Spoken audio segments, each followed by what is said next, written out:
ये है उत्तर प्रदेश का ऐतिहासिक जिला रामपुर। इस जिले का इतिहास काफी पुराना है। आजादी के पहले तक यहाँ नवाबों का शासन रहा। यहाँ के नवाब अपनी अमीरी और बेशकीमती धन और संपत्ति के लिए जाने जाते हैं। इनके आलीशान महल, हीरे जवाहरात इनकी पहचान रहे हैं। रामपुर में 1774 से लेकर 1949 तक नवाबों का राज रहा।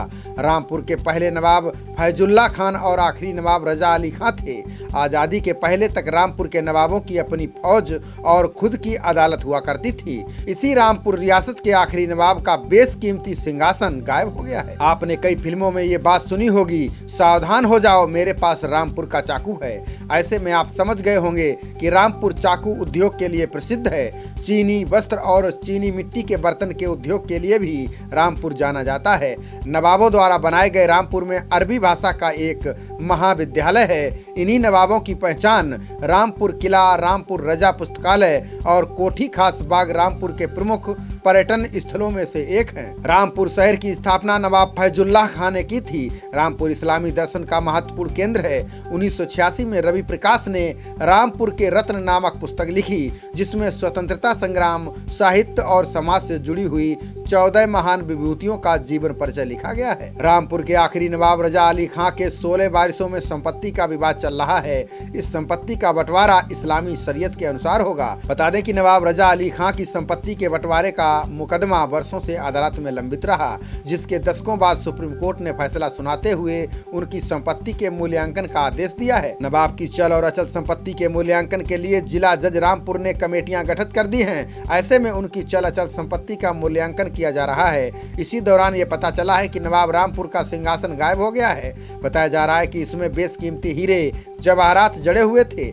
नवाब अली खां के वारिस ने सिंहासन की तस्वीरें हमारे चैनल जनप्रवाद के साथ साझा की हैं। सिंहासन की तस्वीरों को देखते ही पता चलता है कि सिंहासन कितना बेशकीमती होगा। मुकदमे के पक्षकार और नवाब के पुत्र काजिम अली खां उर्फ नावेद मियां ने सिंहासन के गायब होने का मुद्दा उठाया है। उन्होंने कहा कि इसकी कीमत उन पक्षकारों से वसूली जाएगी जिनके कब्जे में नवाब का महल खास बाग पैलेस था। इसकी तस्वीरों और प्राप्त सूचनाओं के आधार पर इसका मूल्य 5 करोड़ रुपए से ज्यादा आंका गया है। इस संबंध में नावेद मियां ने बताया कि राजमहल में 2 सिंहासन हुआ करते थे। एक हामिद मंजिल के दरबार हॉल में रहता था, जहां नवाब के सामने दरबार लगता था। हामिद मंजिल का सिंहासन चांदी से बना हुआ था। वहीं दूसरा सिंहासन रंगमहल में रखा गया था, जो शीशे का था, जिसे क्रिस्टल थ्रोन कहते हैं। नावेद मियां ने बताया कि सन 1949 में भारत के साथ रामपुर रियासत का विलय हुआ तो दोनों सिंहासन खासबाग लाए गए थे। इस सिंहासन के साथ 2 और क्रिस्टल की बड़ी बड़ी कुर्सियां थीं। नवाब रजा अली खां के इंतकाल के बाद सन 1982 तक ये दोनों खासबाग में मौजूद थे। 1982 में आफ्ताब जमीनी बेगम और उनके दोनों बच्चों की निगरानी में ये सिंहासन रखा गया था। उसी टाइम चांदी का थ्रोन गायब हो गया था या बेच दिया गया था। 2 थ्रोन्स होते थे। एक तो थ्रोन रहता था हामिद मंजिल में दरबार हॉल में, जहां जब दरबार बैठा करता था तो नवाब उस पर बैठते थे। और एक जो थ्रोन था जो हामिद मंजिल में रहता था वो चांदी का वो था सिंहासन।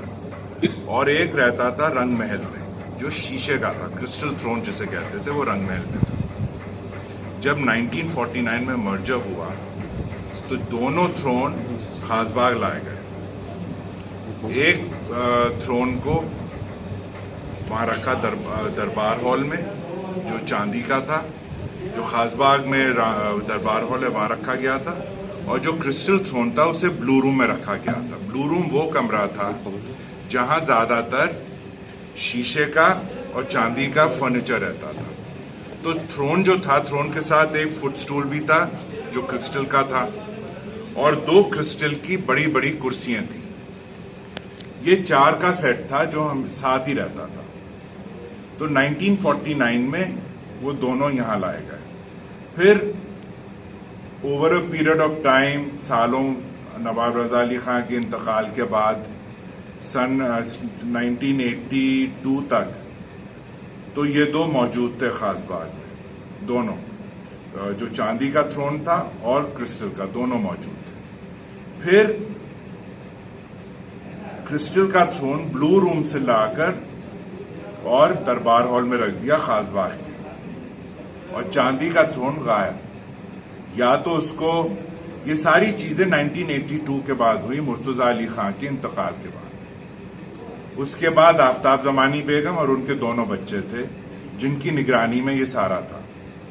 उसी टाइम चांदी का थ्रोन गायब हो गया, बेच दिया गया, या बेटी के घर में गया या बेटे के घर में गया गोवा में, या बेटी के घर मुझे नहीं मालूम कहाँ गए, या बेच दिए गए। लेकिन उसकी जगह क्रिस्टल का थ्रोन लाकर दरबार हॉल में 1992 में वो भी गायब हो गया। इसके माने 1982 और 1992 10 साल के दरमियान वो सारी चीजें गायब कर दी गई, या तो उनकी बेटी के घर में दिल्ली में, या बेटे के घर में गोवा में, या फिर वो बेच दिए गए क्योंकि वहां मौजूद नहीं है। और अगर बेचे नहीं है तो वो उसको पेश करें, कहां पे रखें, क्योंकि ये सुप्रीम कोर्ट में जो लिस्ट सबमिट हुई है ये सारी चीजें उस लिस्ट में है।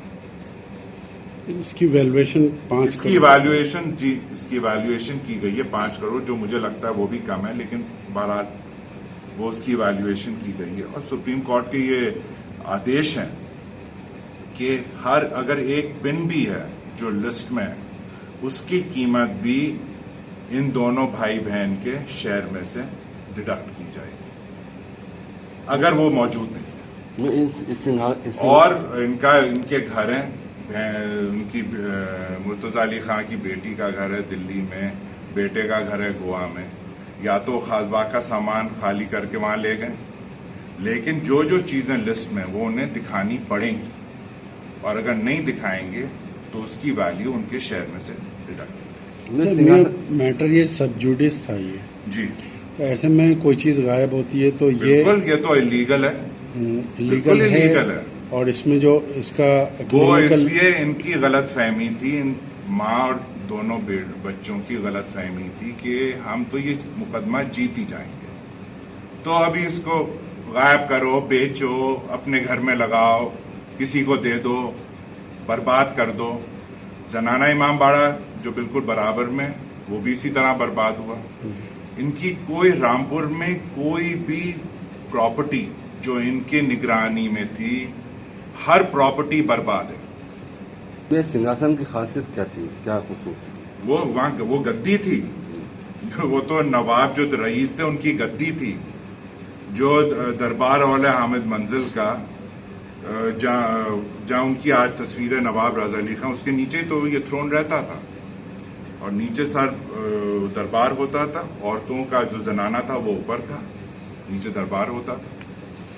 और जब किला 1949 में सरकार को हैंडओवर किया गया, भारत सरकार को हैंडओवर किया, तो जितना मूवेबल सामान था, furniture, carpets, chandeliers, statues, paintings, जितना ये बर्तन, ये सारा था, ये सब खासबाग लाया गया और वहां रखा गया। तो खासबाग तो ऑलरेडी फर्निश था, उसके अलावा जो किले का सामान आया वो भी वहां रखा, सब गायब, सब गायब और बर्बाद उल्टा हुआ है। मियां ये सब जुडिस केस था, ऐसे में जो चीज़ें गायब हुई हैं जी, और खासकर जो थ्रोन है जी, जिस पे बैठ के नवाब साहब फैसले करते थे, जी, तो इसके गायब होने को क्या आप कोई क्रिमिनल प्रोसीडिंग करेंगे? देखिए, ये सिर्फ हमारी फैमिली का एक हिस्सा नहीं है, बल्कि ये तो नेशनल ट्रेजर है। आई मीन इस मुल्क का इतिहास, कोई भी रियासत हो, फरीदकोट हो, पटियाला हो, ग्वालियर हो, कोई भी रियासत, जो भी चीजें थी ये नेशनल हेरिटेज भी तो है, फैमिली की तो है। वहाँ के जो राज परिवार था, राज घराना था, उसकी अपनी पहचान भी थी। लेकिन साथ साथ ये जो राष्ट्रीय वो भी तो था, हेरिटेज था, ट्रेजर था, जो उसका खजाना था, राष्ट्रीय खजाना था, वो बर्बाद हो गया। सुप्रीम कोर्ट का ऑर्डर है कि ये इसका जो फाइनेंशियल लॉस होगा वो उनके जो भी इसकी इवैल्यूएशन होगी, अगर वो उसको प्रोड्यूस नहीं करेंगे कि ये रहा, तो उनके शेयर में से कटेगा। अच्छा, इसके लिए कुछ क्रिमिनल प्रोसीडिंग भी करेंगे क्योंकि उनके वो तो अब वकीलों से बात करनी पड़ेगी। फिलहाल तो अभी तो डिस्ट्रिक्ट जज जो माननीय सुप्रीम कोर्ट है, उनके जो भी जजमेंट है, इस सिलसिले में जो जजमेंट आया है उसको वो उन्हें एग्जीक्यूट करना है, बेसिकली है। उसके बाद फिर देखेंगे स्टेप 2 कौन सी होती है। खबरों का सिलसिला जारी रहेगा। देखते रहिए जनप्रवाद। नमस्कार।